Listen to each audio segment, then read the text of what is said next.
My name is Alla, and I'm a graduate student at New Jersey City University. Today, I would like to introduce you to some contemporary Ukrainian music.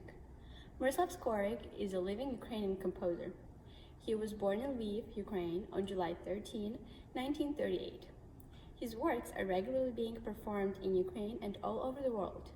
And quite frequently, the composer acts as a conductor and a pianist during these concerts. When it comes to style of music, Skorik continues the tradition of Lviv school of composers, organically connecting Carpathian folk music with salon music of the city, as well as popular and jazz music. There are several periods in composer's work: early, neo-folk, neoclassical, neo-romantic, polystylistic, and postmodern. In the middle of the 1960s, Myroslav Skorik turned to neoclassicism.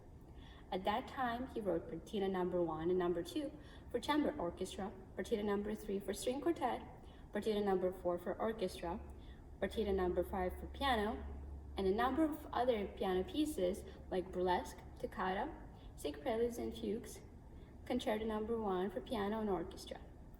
Today, I will be performing Partita No. 5, which composer wrote in 1975. This piece consists of 5 movements: prelude, waltz, chorale, aria, and finale. First, let's talk about prelude. Unlike the typical Baroque prelude, which was usually a short improvisatory piece with a single musical idea, prelude in Partita No. 5 by Skorik has multiple thematic ideas and is in rondo-like form. In the first 6 measures of the piece, we hear the first theme, which consists of arpeggiated consonant chords played softly in left hand and polytonal dissonant chords played forte in right hand. Almost every entrance of a chord comes quicker than the previous, creating a feeling of impatience. The same theme comes back 2 more times, and the last entry results into a big dramatic ending of the movement.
Second movement, waltz, is written in the style of late Romantic music.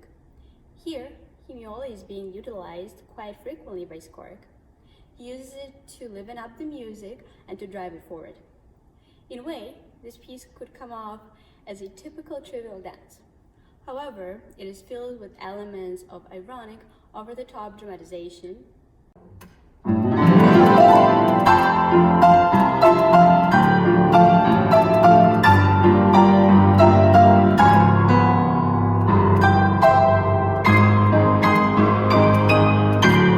jazzy playfulness,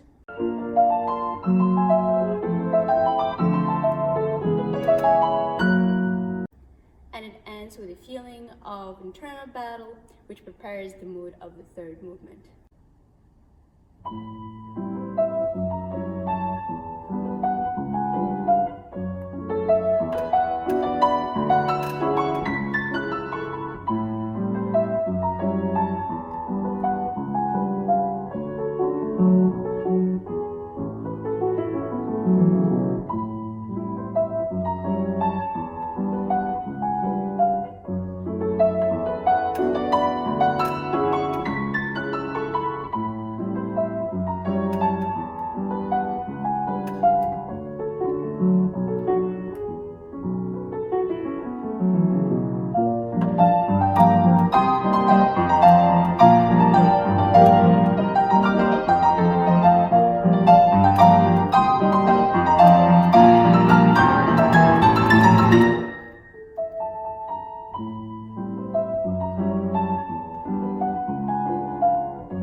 Chorale, third movement of partita, is filled with sharp, loud, dissonant chords that contrast with light, arpeggiated passages.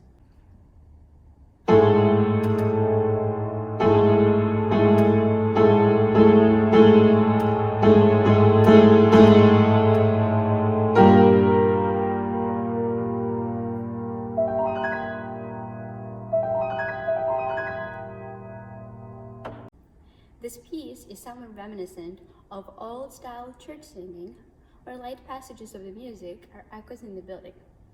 At the same time, those passages add a feeling of mysteriousness. As the piece goes on, the chords get louder, more dissonant, and more dramatic.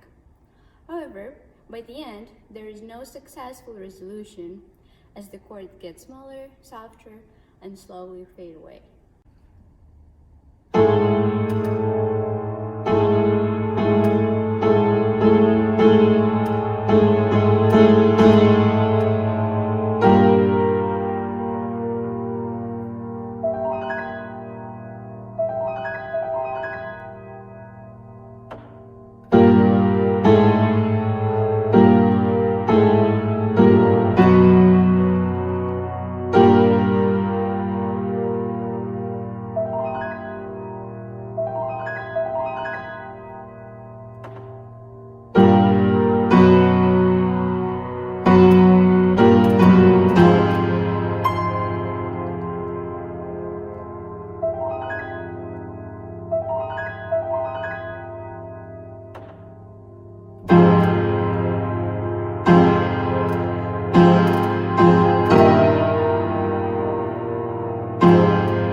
the most lyrical of 5 movements.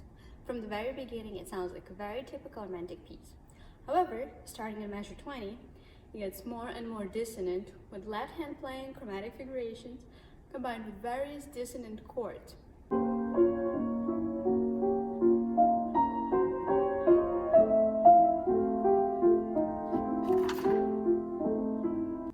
In measure 38, mood and the key changes, dissonant passages layer on top of each other as the pitch and volume rises.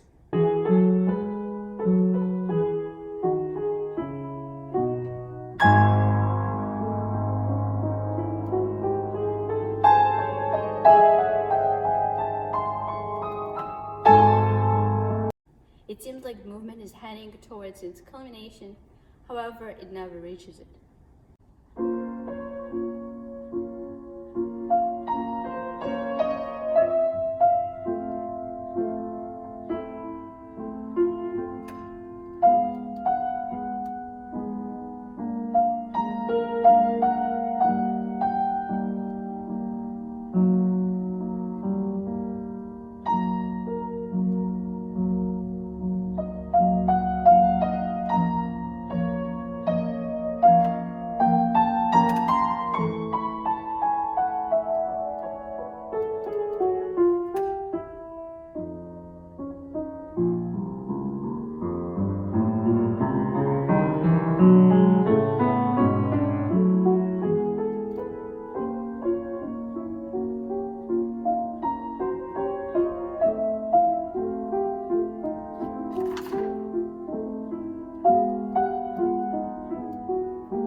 Finale, last movement of this partita, brings its listeners to completely different stylistic realm.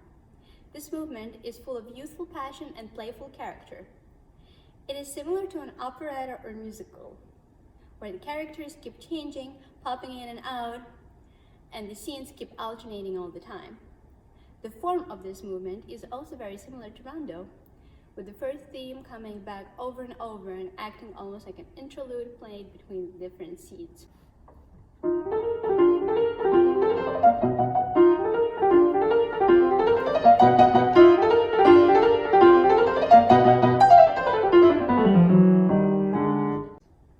The last entry of the theme begins a lot faster than the other ones. The theme keeps getting shorter and shorter, eventually turning into cluster chords.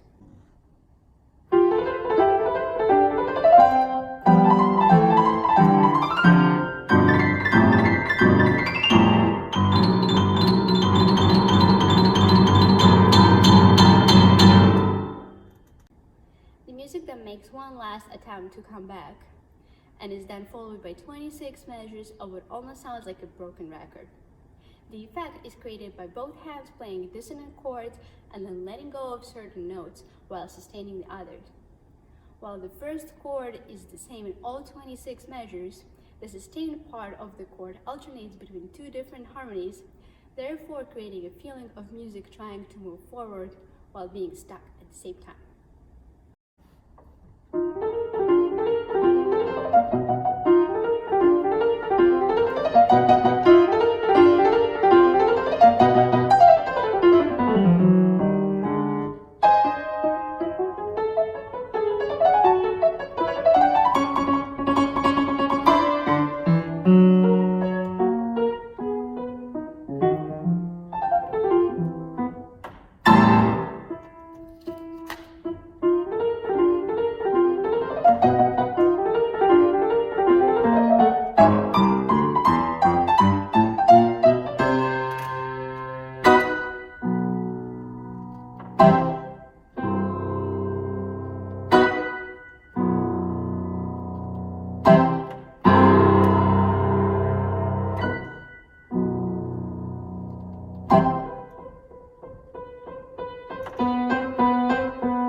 Thank you so much for watching my lecture recital. If you have any comments or questions, please let me know.